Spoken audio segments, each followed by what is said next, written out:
आज हम लोग पढ़ने वाले हैं भूमि संसाधन। बहुत ही ज्यादा इंपॉर्टेंट है। मतलब भूमि संसाधन, भूमि से ही हम लोग की कहानी क्या होती है, शुरू होती है। भूमि यानी धरती। अब हम लोग जन्म कहाँ लिए, मरेंगे कहाँ, खाते कहाँ है, सिफ्टी में भी धरती पे जाते हैं। कहने का मतलब कि इंसान की जितनी मानवीय क्रियाकलाप है सब धरती पर ही संपादित है। इसलिए जो भूमि संसाधन है हमारे लिए अति महत्वपूर्ण है। इसके बिना हमारा अस्तित्व नहीं है। इंसान रह ही नहीं सकता। अब इंसान चूंकि पानी में रहने के लिए नहीं बना है, ये धरती पर रहने के लिए बना है। अब धरती खत्म कर दिए सब तो पानी में जाकर रहेंगे। ऑक्सीजन सिलेंडर कितने ले जाएंगे जी, नहीं रह पाएंगे। खाना ना कहाँ बनाएंगे, ऑक्सीजन सिलेंडर लेकर चले जाएंगे। चूल्ही में जोड़ के गैस सिलेंडर में जो कहाँ बनाएंगे, तो बहुत प्रॉब्लम है। कहने का मतलब कि धरती है तो हमारी जीवन, धरती नहीं रहेगी तो जीवन नहीं है। उसी के बारे में पढ़ना है। तो जो देखते हैं पृथ्वी है, हम लोग पृथ्वी पर आते हैं। हम लोग ग्रह का नाम क्या है, पृथ्वी। पृथ्वी इसको नीला ग्रह के नाम से जाना जाता है। कौन ग्रह, नीला ग्रह। नीला ग्रह। अब जो धरती है या पृथ्वी है, इस पे अगर देखें हम लोग तो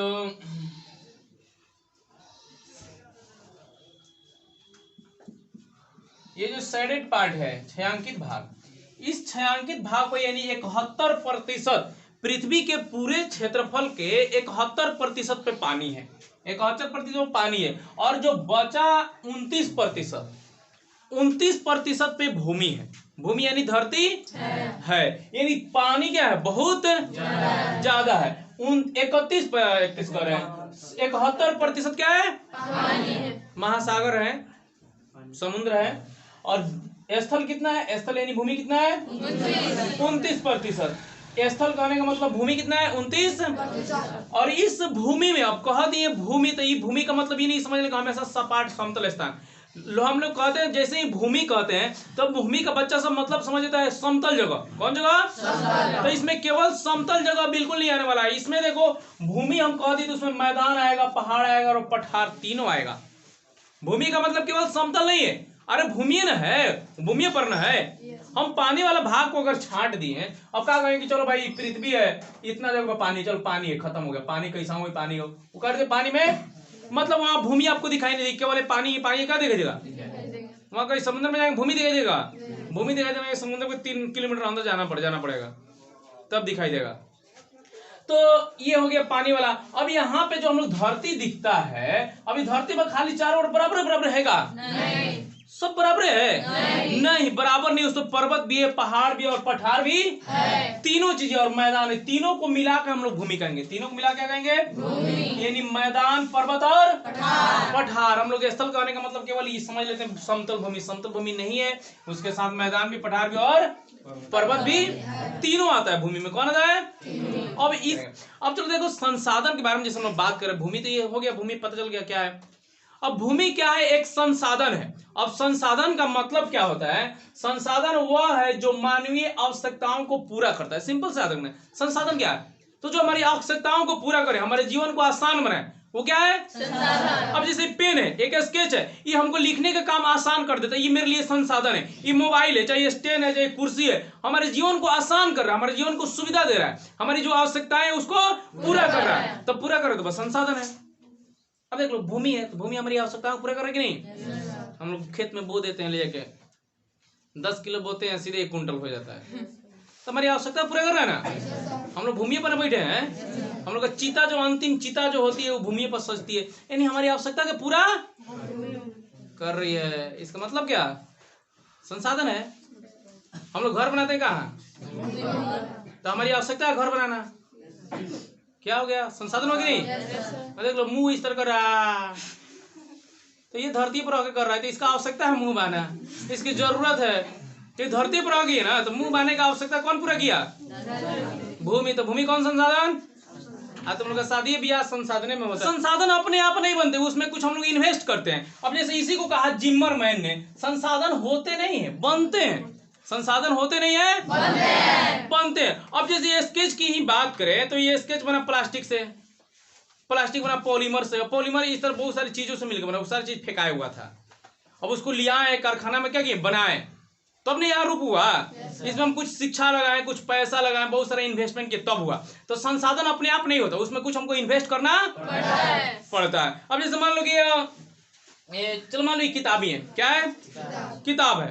तो किताब है तो ये किताब मेरे लिए एक संसाधन है, मेरी ज्ञान को पूरा करता है। मैं इसे क्या करता हूँ? पढ़ता हूँ, पढ़ के मुझको एजुकेशन मिलता है, शिक्षा तो ये मेरी आवश्यकता को पूरा कर रहा है, तो संसाधन हुआ। अब ये बना है किससे? लकड़ी से बना है। कागज का एक पेड़ होता है, उसको बनाया जाता है, लुगदी बनाया जाता है, उसे पेपर बनाया जाता बनता है। अब जाके कहते हैं कि आप पेड़े ले लो, पेड़े से पढ़ लो, काम चलेगा? अब कोई कहेगा पेड़े पर चढ़ जाते, चल ज्यादा ऊपर चढ़ेंगे उतना ज्यादा एजुकेशन मिलेगा। अब कहेगा कि कागज तो पे सब पेड़े से बनल बा, तो क्या ना पेड़े पर चढ़ जाए, पढ़ लेंगे डबल। अरे तो उसको मतलब कागज बनाने में उनको बहुत सारा पैसा इन्वेस्ट है, बहुत सारे मजदूर उसमें खट रहे हैं, बहुत सारे कारखाना बनाना पड़ा तब ना बना है। तो इसलिए कहा गया, सच में कहा गया, संसाधन होते नहीं है, बनते हैं अपने आप। कोई संसाधन, जैसे कुर्सी की बात करो, चलो कुर्सी की बात करते हैं, जो कुर्सी चाहे टेबल है। अब कुर्सी या टेबल बना किससे? लकड़ी से।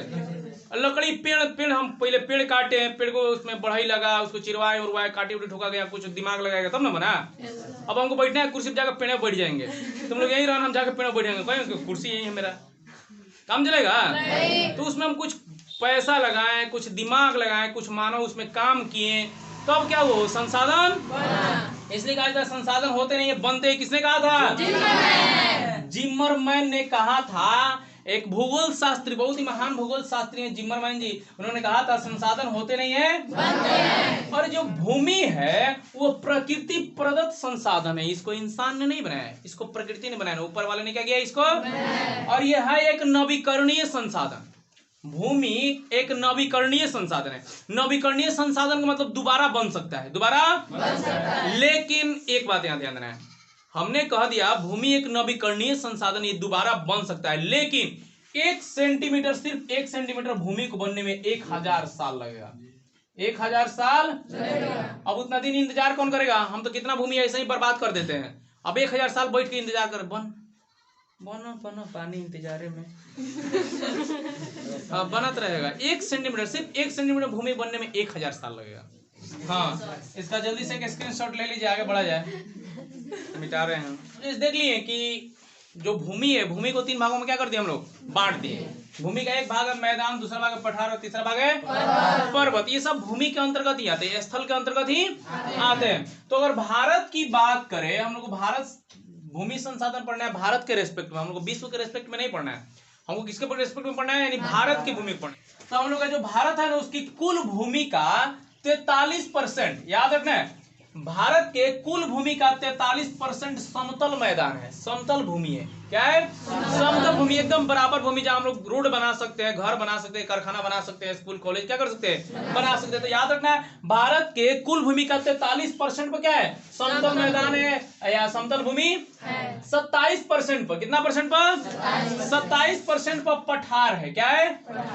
पठार क्या है? पर्वत क्या भी हम लोग समझते हैं। अभी सिर्फ याद रखना 27% पर क्या है? पठार है। और पर्वत है 30% पर। कितना परसेंट पर? 30%। कुल भूमि के 30% पर कचिए पहाड़ है, चाहे पर्वत है, चाहे चोटी, इस तरह का है। अब देखो, पहाड़ और मतलब पठार और पर्वत, पठार और पर्वत में क्या अंतर है? मैक्सिमम लोग गलती कर देते हैं कि पठार और पर्वत एक ही समझ लेते हैं। नहीं, बहुत ज्यादा अंतर है। पठार और पर्वत में क्या है? बहुत ज्यादा अंतर। अब चलो बताते हैं। जैसे पर्वत होता है बहुत ज्यादा ऊंचा होता है, बहुत ज्यादा क्या होता है? ऊंचा होता है। इसकी चोटी होती है ना, नुकीली होती है, इस तरह क्या होती है? इसकी चोटी नुकीली होती है। किसी का नाक नहीं होता इसे खड़ा खड़ा जाकर गेंडा के नाक जैसा।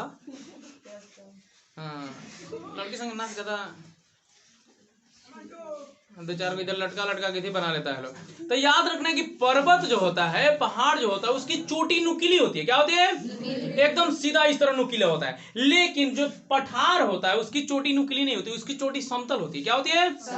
समतल होती है। याद रखना, पहला अंतर क्या होगी? पहाड़ का चोटी क्या रहेगा? पहाड़ का चोटी या पर्वत का चोटी नुकीली रहेगा। क्या रहेगा? नुकीली रहेगा, एकदम गेंडा के नाक जैसा। लेकिन जो पठार रहेगा उसकी चोटी कैसे रहे? मतलब उसका कोई चोटी नहीं रहेगी, वो समतल रहेगा, एकदम बराबर बराबर। जैसे अब यहाँ समतल है, वो क्या रहेगा? बराबर रहेगा। और देखो, जो पर्वत होता है वो बहुत ऊंचा हो सकता है। क्या हो सकता है? जैसे सबसे ऊंचा पर्वत कितना है? 8,848 मीटर है ना। लेकिन पठार खूब ज्यादा ऊंचा होगा ना तो लगभग मतलब मैक्सिमम ऊंचाई दी गई 600 मीटर। कितना मीटर? 600। मतलब जनरली देखा गया पठार कितने ऊंचे थे? 600। इससे ज्यादा ऊंचा अब कुछ कुछ है अपवाद है, वो सब एक दो अपवाद निकल गया। याद रखना है पठार की ऊंचाई कितनी होती है? 600 मीटर। अब देखो इसका निर्माण कैसे होता है, आसपास की भूमि नीचे धंस जाती है। आसपास की भूमि क्या हो जाएगी? नीचे धंस जाएगी, तो अपने आप ऊपर हो जाएगा। हो जाएगी नहीं? अब देखो यहाँ पे मान लो ये समतल जमीन है। क्या है? समतल जमीन है। किसी कारणवश कुछ भी हुआ, समतल भूमि है। अब किसी कारणवश क्या होता है, जैसे भूकंप भूकंप आया जाए, ज्वालामुखी फटक, कोई भी कारण हमको नहीं पता है, मतलब कोई भी कारण हो सकता है इसके नीचे। ज्यादातर कारण भूमि क्या हो गई? नीचे धंस गई, भूमि क्या हो गई? अब क्या है सोचो, यहाँ पहले समतल भूमि है, अचानक से क्या हुआ, कुछ घटनाएं घटी, प्राकृतिक आपदाएं आई, चाहे कुछ प्राकृतिक चीजें हुई, और इस भूमि की क्या हो गई? इस तरह जो इधर वाला भूमि था, इधर वाला धंस गया, इधर वाला क्या हो गया? भूमि अभी आ गया नीचे। अब भाई अपने आप ऊपर हो गए कि नहीं? अपने आप ऊपर हो गए, तो अपने आप ऊपर उसको कहेंगे हम लोग पठार। अभी क्या कहेंगे? पठारी भाग कहलाएगा। कौन भाग कहलाएगा? और इधर फिर मैदान ही रह गई, जो ऊपर हो गया क्या हो गया? पठार हो गया। तो देखो अपने आप ऊपर कैसे हुआ? ऊपर नहीं हुआ, जहां है वही है, जो आसपास की भूमि थी वो क्या हो गई? धंस गए। अब एक दिन हम बच्चा सब पूछे थे कौन पिटाएगा, जो पिटाएगा वो आगे आ जाओ। 4-5 को बच्चा था लो, मतलब 5 को 7 बच्चा था लो, बोले कौन पिटाएगा, जो ना आगे आ जाओ। बस 4 को बच्चों पीछे हो गया, वो अपना चुपचाप अपने आप आगे हो गया। हम तो आगे नहीं आगे के हो गए नहीं, अब 4 को पीछे चल गया, तो अपने आप आगे हो गए। कस के गौर पता भाई, तो जरूरी नहीं कि हम आगे जाएं, अगर मेरे साथ कोई कोई है वो पीछे हट जाएगा तभी हम आगे। आसपास की भूमि क्या हो गई? धंस गई। और हम लोग चलो भारत का सबसे बड़ा पठार, भारत में ऐसा एरिया सबसे बड़ा कौन है? इस तरह पठारी इलाका जो ऊंचा है, और दूसरा जगह क्या है? तो भारत का सबसे बड़ा पठार है दक्कन का पठार। याद रखना है, कहाँ का पठार? अब इसका नाम ये दक्कन का पठार, भारत का सबसे बड़ा पठार। कौन पठार? ये दक्कन का पठार। 8 राज्य लिखा गया है, 9 राज्य। नया हम लोग का तेलंगाना बन गया ना, आंध्र प्रदेश, उसमें तेलंगाना बना। तो भारत में 9 गो राज्य दक्कन के पठार में आता है, मतलब ऐसा एरिया बन गया, उसमें 9 गो राज्य है। कितना राज्य है? 9 गो राज्य। सोचो बहुत बड़ा एरिया है ना। तो क्या हुआ कि आसपास की धरती किसी कारण से धंस गई। अभी 2-4 साल की बात नहीं, करोड़ों लाखों वर्ष पहले की क्या है ये बात, धंस गई, बस अपने आप क्या हो गया? ऊपर चला गया। और ऊपर रहने के लिए हमको ऊपर जाने की जरूरत भी, जो आसपास है उसको धंसा देंगे, चल धंस। जो पठार होता है उसका ऊपरी भाग क्या होता है? समतल होता है, एकदम बराबर। लेकिन पहाड़ का ऊपरी भाग क्या रहेगा? एकदम तिराकोनी, हाँ नुकीली, इस तरह। पर्वत का इस तरह रहेगा, पहाड़ का ऐसे रहेगा, इस तरह। अरे गो इस तरह, हाँ नहीं समझ में आया? इस तरह बोली किस तरह? अरे उस तरह जिस तरह बताए थे। तो इसका जल्दी से एक स्क्रीनशॉट ले लीजिए लोग। तो पठार, भारत का सबसे बड़ा पठार कौन है? दक्कन का। अब दक्कन के पठार में कौन कौन से राज्य आते हैं इसको भी बताइए, जैसे महाराष्ट्र है, आंध्र प्रदेश है, तेलंगाना है, गुजरात है, ये सब क्या है इस पठार के अंतर्गत? तमिलनाडु है, ये सब है, मद्रास वगैरह। अब दुनिया का सबसे ऊंचा पठार, तो याद रखना दुनिया का सबसे ऊंचा पठार है तिब्बत का पठार। तिब्बत एक स्वतंत्र देश है। पंखा जल्दी से बंद करो तो। तिब्बत एक देश है और वही है तिब्बत का पठार। और दुनिया का सबसे ऊंचा पठार हो गया तिब्बत का। इसको पामीर का पठार भी कहा जाता है, पामीर पठार। और चाइनीज भाषा में यानी चीनी भाषा में इसको कहा जाता है कोंगलिंग पठार। कौन पठार? कोंगलिंग पठार। जैसे चाइना में होता है चिंग चांग कोंगलिंग पठार, बच्चे नाम है कोंगलिंग पठार। और दुनिया का इसको छत कहा जाता है, धरती का छत कहा जाता है, इतना ऊंचा है। अब देखो क्या होता है, अब ये ऊंचा है, इस तरह है पठार, और सब इसके नीचे नीचे, और सब क्या है? जितनी भूमि है इसके नीचे नीचे है। और ये क्या है? ऊंचा है। और ये ऊंचा है, इसमें धरती मतलब लोग बाग, घर द्वार सब कुछ क्या हुआ है? बसा हुआ है। तो ये दुनिया का क्या कहता है? छत। अभी चूंकि ऊंचाई पर है, बहुत ज्यादा ऊंचाई पर, इसलिए इसको कोई हवाई जहाज इसके ऊपर से गुजरने की अनुमति नहीं दी जाती है। अब हवाई जहाज जितना ज्यादा ऊपर उड़ता है उतना ज्यादा फ्यूल खत्म होता है, खर्चा होता है, तो ज्यादा उड़ेगा भाई तो ज्यादा खर्चा करेगा। अब तिब्बत के ऊपर से उड़ गया तो जा तुम्हारा नाना याद हो जाएगा। अब इधर से आसानी से इतना ऊंचाई से निकल गया है, अब इसको उड़ने के लिए इतना पार करना पड़ेगा। तो इसलिए किसी भी हवाई जहाज को तिब्बत के ऊपर से उड़ने की इजाजत नहीं दी जाती। घाटा है भाई। और इस जो तिब्बत का जो पठार है इस पर चीन का अधिकार है, याद रखना है। तिब्बत के पठार पर किसका अधिकार है? चीन का। अब जैसे देखो तिब्बत जो है, तिब्बत एक मतलब छोटा सा देश है, इसको स्वतंत्र घोषित कर दिया, लेकिन सबसे ज्यादा प्रभाव में रहता है चीन के प्रभाव में। किसके प्रभाव में? अब चीन है उसको डराता धमकाता, हमेशा उस पर कब्जा किया रहता, समझो कि एक तरह से कब्जा ही किया हुआ है। अब चीन में अपना सारा चीन जो है तिब्बत में अपना सारा रेलवे लाइन बिछा दिया है। अब देखो यहाँ इधर है तिब्बत और इधर है इंडिया, इंडिया का ये इधर क्या है? चाइना है। अब देखो क्या कहते हैं, अगर मतलब मान लो कि तिब्बत पर अपना अधिकार जमाता है और जैसे ही तिब्बत पर अधिकार जमा लेगा, भारत की अपना सेना यहाँ भेजेगा, भारत एकदम इसके पास में आ गया। कहाँ आ गया? पास में आ गया। तो मतलब चीन जो है बड़ी दोगला किस्म का तनी आदमी है। अब क्या कहे, चीन पर अपना प्रभाव, चीन कर तिब्बत पर अपना प्रभाव स्थापित कर लिया और तिब्बत में अपना सेना क्या कर देगा? रख देगा। और तिब्बत में अपना सेना रख देगा तो बगले में भारत है, भारत को तो भाई जड़ी से दुश्मनी चल रहा है।